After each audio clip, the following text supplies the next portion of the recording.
செய்த 5ஆம் திருமுறையிலிருந்து ஒரு பாடல். மிக அற்புதமான பாடல், குறும்பகுதியாக அமைந்த பாடல்.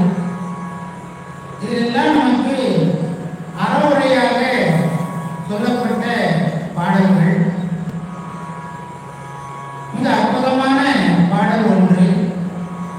திரு ஒற்றியூர் என்று சொல்லக்கூடிய தலத்திலே அமைந்த பாடல்.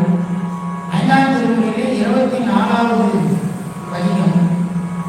திரு ஒற்றியூர் என்ற பெருமானை நம்முடைய வினைகள் எல்லாம் ஓயும் என்று சொல்லுகிறார்.